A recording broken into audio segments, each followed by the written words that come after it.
THC products have a symbol on it.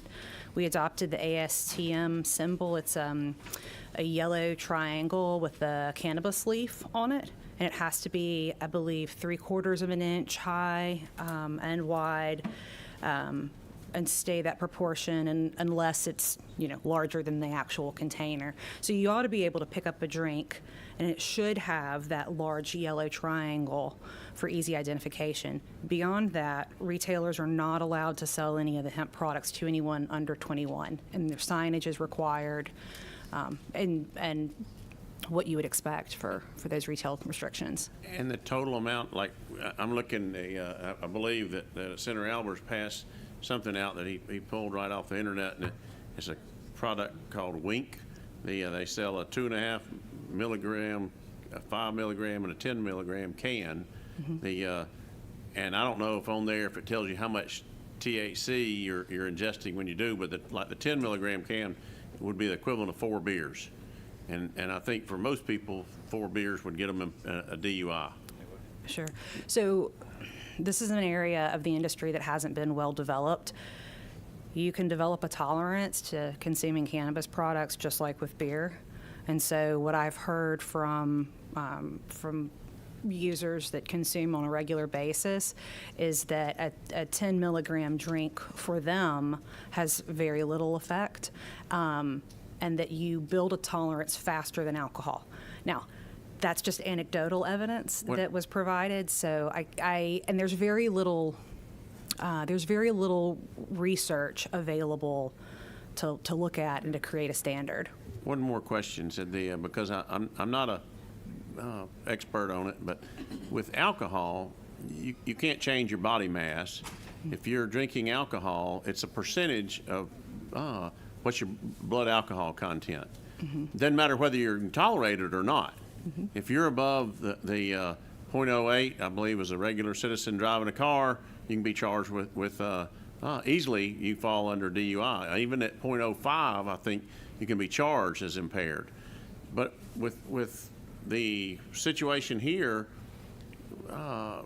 when you say they may be impaired or they may not be impaired because of their immunity, is there no other test that can be done on that? Well, actually, just read an article yesterday about a blood test that's being developed that they believe will be useful in doing intoxication tests. So Thank you. I can't speak any more to it. I just read the article quickly yesterday.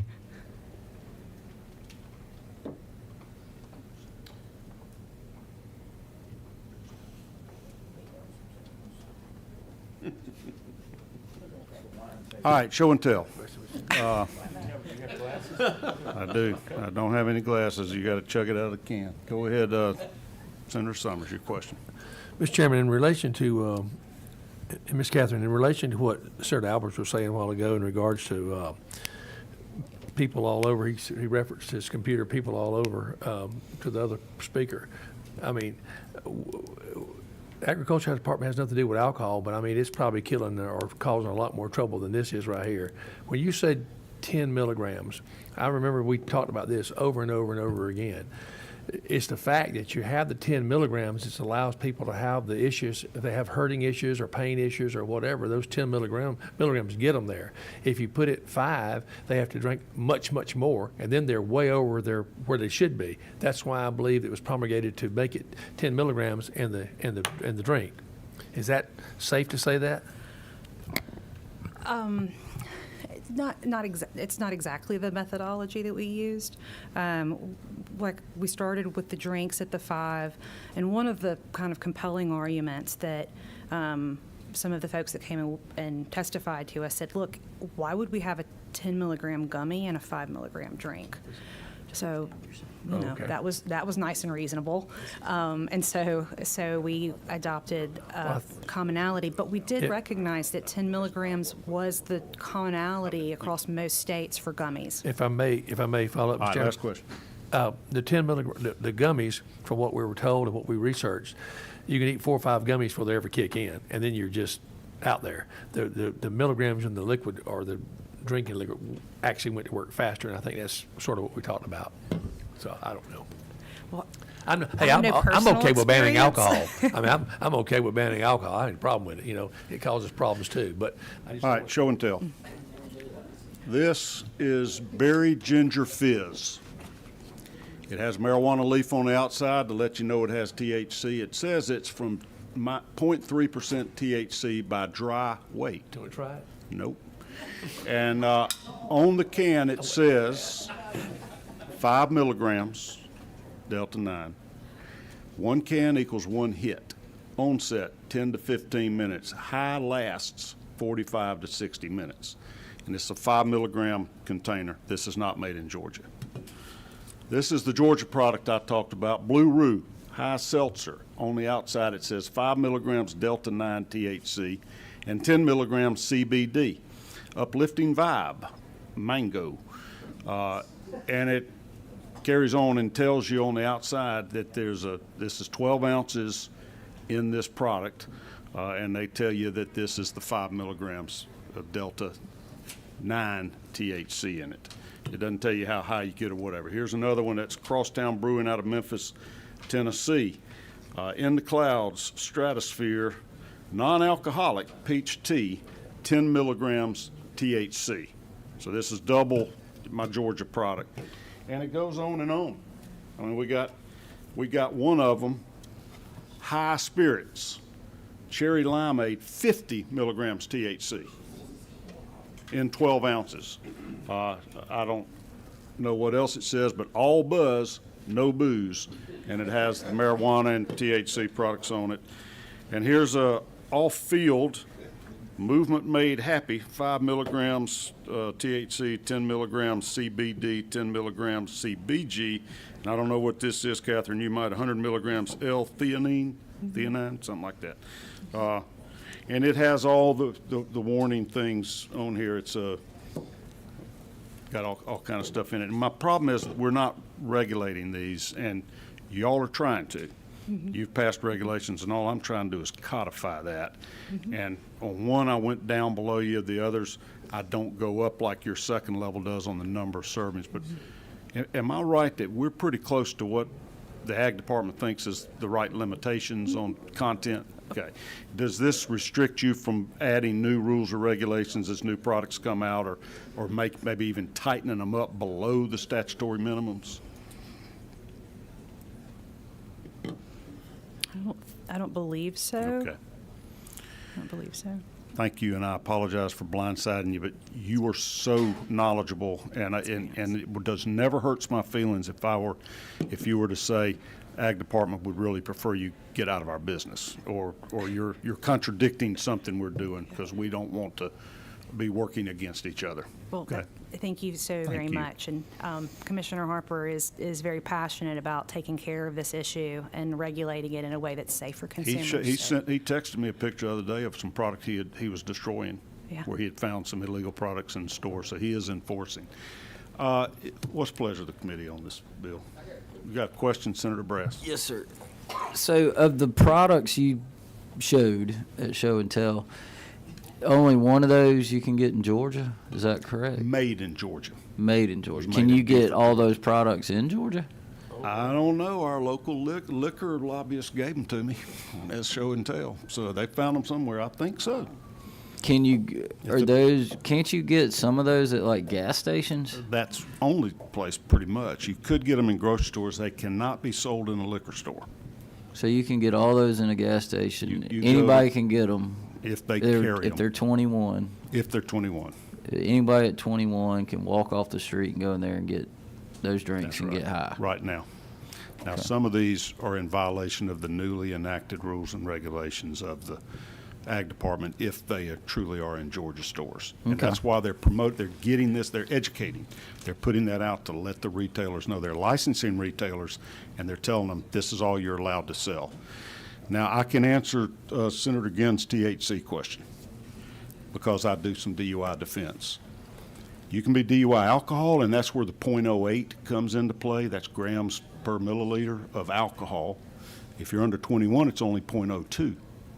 A lot of people don't know that. In UGA, they learn the hard way and take care of them. It is also illegal to be DUI drugs. and there's a long list of drugs. THC is a Schedule I drug, which is the highest penalties. It is a felony offense to possess THC. Somebody was talking about vaping. I've had college kids vaping, and it's THC, and they go to jail with the big house for a felony, whereas if they had a bag of weed that was less than an ounce, it's a misdemeanor. In a DUI drugs case, it is any amount of THC in your bloodstream. It doesn't say. Some states have nanogram limits or whatever, but in Georgia, if you have THC in your bloodstream and you're driving and the officer thinks you're impaired, then you're DUI drugs. Same penalties, and that is one scary part about this is we are selling products that one swig can get you DUI, but we're also right next to it selling 6 packs of beer that can get you DUI too. So it's all about, do you drive after you take these products or not? And I don't know the science on exactly how much THC it takes to impair you, but we're zero tolerance. Can we get you off from going to jail by having those products out here at the meeting today? Because for me, I'm not drinking. You said, but possession of THC. That's one heck of a question, Senator. Because they have These THC people in that them. are doing medical marijuana, they're violating federal law by possessing THC. It's a felony. It's not enforced. It's not violating the Georgia law because we legalized it in Georgia law if it's for those medical purposes. Federal law hadn't changed. It's a Schedule I controlled substance. And I think this could be enforced that way. But the exception is, well, this isn't really marijuana. This is hemp-based. I don't see the federal law distinguishing between THC hemp and THC marijuana. It's just the source is regulated. And that's why the dry weight is is derived from a product that has 0.3% or less, but they are extracting the THC and distilling it, as you say. But here, Senator Brass, you may be more of an expert than I am if I'm I thought incorrect. hemp got pulled off the schedule altogether about 5-6 years ago. Possession of hemp is legal. Possession I of marijuana believe is not. it either went Schedule 5 or maybe taken off schedule altogether. Hemp may have, but THC hadn't. Is the federal law. But it's derived from hemp. Hemp, which is your difference, what you stated earlier. Yeah. But hemp not being on the would not be against federal law. And that's the question. Which hurts my argument tomorrow or one day when I have my medical marijuana bill. But I think out hemp of is time. off, and I think What- that's the difference. This is, you talked about locals. This is Scofflaw, which most of us have probably been to. They're not too far from the Capitol. They offer a combination sweet tea half lemonade in 5 milligram, 10, and 25 milligrams. That's not even 5 miles from So here. we're faced with a policy decision. Do we want to, as a policy, limit the amount of THC per serving of the various types of products that this bill does, and do we want to put that in the code or not? That's fine. Is Motion there, do pass. I got a motion do pass from Senator Gann and a second from the majority leader. Any further conversation or discussion? Senator Jones, you are on the poison. You're an ex-prosecutor. I'd like to know what's happening in that little head right there. What do you think? Thank you, Mr. Chairman. I think that we also do regulate alcohol by volume too. Sure. And that's one of the keys, that we're actually doing a regulation here, which will actually kind of hopefully keep people safe. I think persons may be misconstruing it. We're actually kind of reining in the Wild Wild West instead of creating the Wild Wild West. So I'm 100% in favor of this, Mr. Chair. Any further discussion? All in favor, raise your hand. Any opposed? All right, you got that, Senator? Thank y'all. You articulated what I wished I could have said that clear earlier. It is an unregulated, and we are just now starting to do it. Right. And we're working in tandem with the Department of Agriculture, and, you know, we may live and learn. We may learn that these are unreasonably low, that this is not dangerous, as one of our speakers says, or we might find out that, good Lord, we are putting way more per serving than is a responsible consumer could do. I have another bill that we don't have time for. Senator Huffstetler, I'm sorry, you always seem to be last, but you've passed more bills through my committee than anybody else this year. All right. We're going to meet tomorrow immediately upon adjournment of rules. So after rules meets tomorrow, we'll meet in this room right after rules. We're going to start. We're just going to go the last two bills we didn't reach today, and then we'll go into the agenda that I've got set for Friday. If there are any authors of the bills that don't want their bill passed, tell me. We will put you off the list or put you to the bottom. I don't think we have the room more than an hour and a half tomorrow, and everybody wants to get home, so there's very possible. We're not going to hit them all anyway, but they're mostly bills that were filed late in the process, so must not have been top priorities for people. Everybody, thank you for attending. Drive safe. Watch what you consume, and we are adjourned.